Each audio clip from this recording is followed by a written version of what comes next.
Question des nouvelles du gymnase, hein. Donc une question qui m'a été posée par l'intermédiaire du questionnaire. Alors si tu veux toi aussi poser une question, hein, sur l'un des 5 aspects de la forme durable, force, mouvement, respiration, nutrition, les endurances ou de coaching, d'entraînement en général, eh bien tu peux le faire. Dans ce cours, il y a une leçon au début dans le chapitre général qui est pose tes questions. Et là, tu peux accéder au questionnaire et me poser directement des questions. Donc, question sur le thème du mouvement, plus précisément de mobilité. Question simple, avec l'âge, la mobilité se réduit. Comment faire pour la maintenir? Alors, déjà, j'ai une bonne nouvelle. Oui, on peut garder un bon niveau de mobilité jusqu'à un âge assez avancé. Et c'est en effet important parce que, eh bien, comme la force, hein, qui est essentielle lorsqu'on prend de l'âge, qui est toujours importante, mais qui est encore plus importante à partir d'un certain âge pour gagner en autonomie, eh ben, la mobilité, c'est la même chose, hein. Sans mobilité, eh bien, on est très vite contraint, on a très vite des difficultés à avoir une bonne qualité de vie. Alors, la bonne nouvelle, eh bien, c'est qu'on peut garder un certain niveau de mobilité, mais avant ça, eh bien, il va falloir se poser la question, eh bien, de quoi parle-t-on? Qu'est-ce que la mobilité?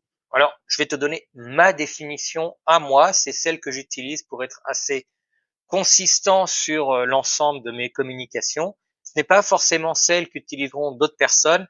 Ce n'est pas important. Nous ne sommes pas sur des querelles de définition, mais surtout sur le fait qu'on soit consistant avec ce qu'on raconte, ce qui permet de bien comprendre les choses. Pour moi, la mobilité, eh bien, c'est la capacité du mouvoir nos articulations dans leurs amplitudes normales. Évidemment, on pourra toujours poser la question de ce qui est normal ou pas, on pourrait rentrer plus dans le détail, mais de manière générale, eh bien, si on peut lever le bras, bouger, se déplacer, déplacer les jambes d'une certaine manière dans des amplitudes normales, eh bien, on a une mobilité correcte et donc ce qui nous permet d'avoir une bonne qualité de vie. Donc, je parlerai de souplesse bien quand on va au-delà de ces amplitudes normales. Bien, le grand écart, ce n'est pas de la mobilité, c'est vraiment de la souplesse et même de la souplesse extrême. Donc, ce n'est pas de souplesse dont on va parler de mobilité dans un premier temps. La mobilité, c'est essentiellement de la mobilité articulaire, hein, selon ma définition. Et en fait, eh bien, la bonne nouvelle, c'est que on va la maintenir si on l'utilise. Alors le problème, évidemment, eh bien c'est que beaucoup d'entre nous, hein, moi aussi je suis concerné, on passe notre temps assis. On est assis au bureau, on est assis à table quand on mange, on est assis quand on se repose et qu'on regarde la télévision ou qu'on est sur l'ordinateur, on est assis quand on se déplace en voiture, mais aussi en train, en avion, et je vais dire, même si on se déplace à vélo, on est encore assis et on n'utilise pas beaucoup les amplitudes de mouvement de nos articulations. Donc, comment faire pour maintenir? Eh bien, ma recommandation essentielle, en fait, c'est, eh bien, nous allons habituer tous les jours nos articulations à se mouvoir dans l'ensemble de leurs amplitudes. Alors, c'est ce que j'aborde, hein, notamment dans mon cours en ligne Souple et mobile, qui aborde exactement ce genre de choses et qui donne un ensemble de routines simples à réaliser tous les jours pour utiliser nos articulations dans toutes leurs amplitudes. Alors évidemment, il y a quelques subtilités, on ne va pas juste faire n'importe quoi, il y a un ordre à respecter, il y a une façon de le faire à respecter. Donc ça, c'est là, on va rentrer plus dans les détails, hein. Ce qui est important, c'est que l'idée, c'est que vraiment, nous allons utiliser toutes nos articulations dans leurs amplitudes, enfin en tout cas dans les amplitudes où nous sommes capables d'aller. Évidemment, si on est contraint, à un moment, on va pas pouvoir aller dans toute l'amplitude de mouvement, mais petit à petit, ça va peut-être venir simplement en pratiquant tous les jours.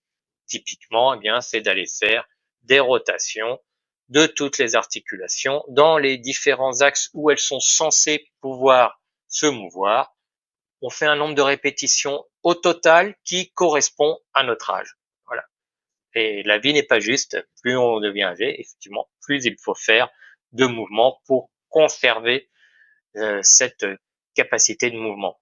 Donc, eh bien, si on a 40 ans, on va faire 40 répétitions au total. En fait. 20 dans un sens, 20 dans l'autre. On essaiera, si ça fait beaucoup d'un coup, de faire par groupe de 20 répétitions. Donc par exemple, on va faire 10 répétitions dans un sens avec les poignets, 10 répétitions dans l'autre, on va passer au coude, aux épaules, on va faire toutes les articulations, le cou aussi, les hanches, les genoux, les chevilles. On va faire 20 répétitions d'un exercice de mobilité pour chaque articulation. On va attendre un petit peu et on va refaire 20 répétitions, on va refaire un nouveau circuit pour arriver à 40 au total. Si on a 50 ans, on fera 3 circuits, on fera peut-être 15, 15 et 20, ou 15, 20, 15 pour éviter d'avoir le plus gros à la fin. Et puis on va avancer, bien tous les ans, on va rajouter une répétition. Ou alors, dire tous les 2 ans, comme ça on aura la symétrie, un dans un sens, un dans l'autre. Ça, c'est la manière la plus simple de faire. Je te mettrai une vidéo supplémentaire dans le cours ci-dessous pour que tu vois bien à quoi peut ressembler une routine matinale.